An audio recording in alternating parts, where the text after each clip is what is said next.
Coucou les jardiniers! Hello les jardinières! Vous connaissez Rustica l'hebdo? Rustica le site internet? Eh bien maintenant, écoutez Rustica! Avec ses nouvelles séries de podcasts. Bonjour à toutes et à tous, soyez les bienvenus pour ce nouveau rendez-vous de jardinage proposé par la rédaction du magazine Rustica.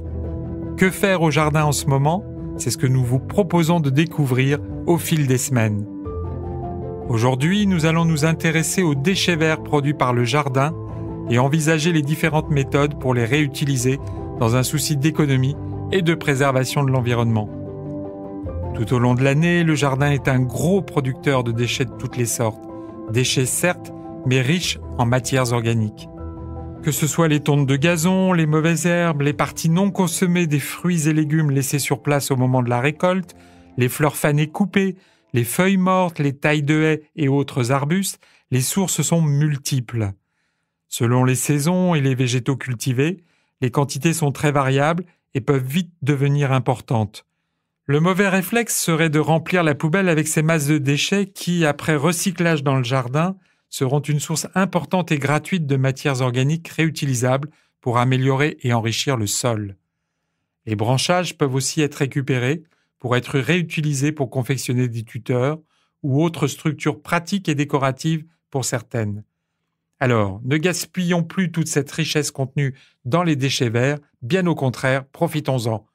En matière de recyclage des déchets verts, les solutions ne manquent pas. Quand on possède un jardin, même petit, le compostage est une solution simple, écologique et surtout économique pour recycler les matières organiques provenant de la cuisine et du jardin. Constitué d'une accumulation de déchets organiques, le tas de compost est un milieu où prospèrent de grandes quantités de bactéries, de champignons, d'autres micro-organismes et des petits animaux qui assurent la décomposition des matières végétales ou d'origine animale.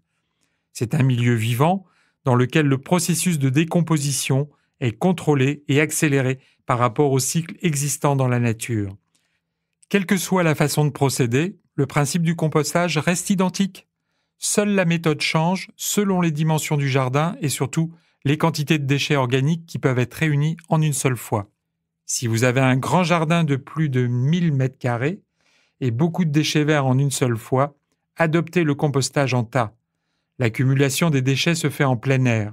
Cette méthode est très économique à mettre en œuvre, mais le temps de compostage est relativement long, entre 4 et 6 mois, voire plus. Le compostage en silo ou en bac convient aux jardins moins vastes, d'une surface comprise entre 300 et 1000 m², et il nécessite des quantités plus réduites de déchets verts. Comptez 6 mois pour obtenir du compost bien mûr.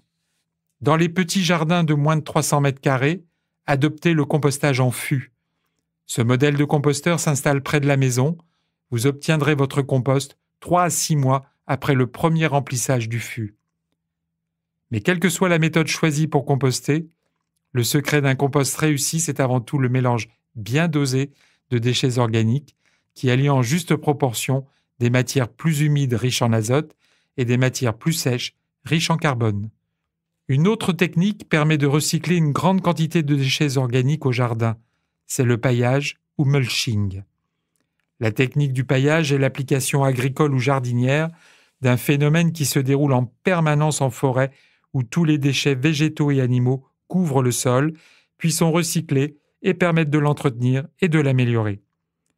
Mais ce sont les jardiniers qui apportent des matériaux en surface de la terre dans le jardin, sans jamais les enfouir, pour la protéger, l'améliorer et l'enrichir, tout en réduisant le développement des mauvaises herbes et limitant fortement l'évaporation de l'eau du sol. Cet apport se fait pendant une culture le plus souvent, mais il peut aussi être effectué sur une planche laissée plus ou moins provisoirement sans végétaux. Adaptez la nature du paillis à la durée de la culture à protéger. Plus cette dernière est courte, plus le matériau doit se décomposer rapidement, sinon vous serez obligé de le ramasser et surtout de le récupérer en fin de cycle de végétation des plantes. Dans le jardin, récupérez les tontes de gazon, les mauvaises herbes sans graines, les tailles des haies et arbustes après les avoir broyés, les coupes d'engrais verts et les feuilles mortes. Si le compostage et le paillage permettent le recyclage d'importantes quantités de déchets verts, ce ne sont pas les seules solutions pour pouvoir les réutiliser dans le jardin, qu'ils soient potagers ou d'ornement. Dans les terrains au sol naturellement pauvres ou très perturbés et dégradés, comme cela est le cas dans les nouvelles zones pavillonnaires, où les terrains autour des bâtis récents ont beaucoup souffert pendant les travaux de construction. Il faut attendre plusieurs années avant d'obtenir une terre suffisamment riche pour permettre l'installation d'un potager productif. Mais il existe une technique pour aller beaucoup plus vite, souvent mise en pratique par les adeptes de la permaculture. C'est la culture en lasagne, le fameux lasagnabed. Ce procédé permet de s'affranchir du sol du jardin, car il est posé par-dessus. Il permet d'assurer l'utilisation et le recyclage de grandes quantités de déchets verts en une seule fois. Il permet aussi la culture immédiate des fruits, des légumes et des fleurs et la régénération du sol supportant ces installations. 4 effets en un. Et il est adaptable à toutes les surfaces cultivables, du plus petit jardin au plus grand. Pour faire une lasagne, c'est très simple. Délimiter l'espace à cultiver sans le désherber, poser par-dessus une couche de carton marron sans vernis et recouvrer avec une épaisse couche de déchets verts de toutes les sortes. Il faut une épaisseur de 20 cm au minimum et terminer par une couche de 10 cm de compost bien mûr. Et vous pouvez planter immédiatement.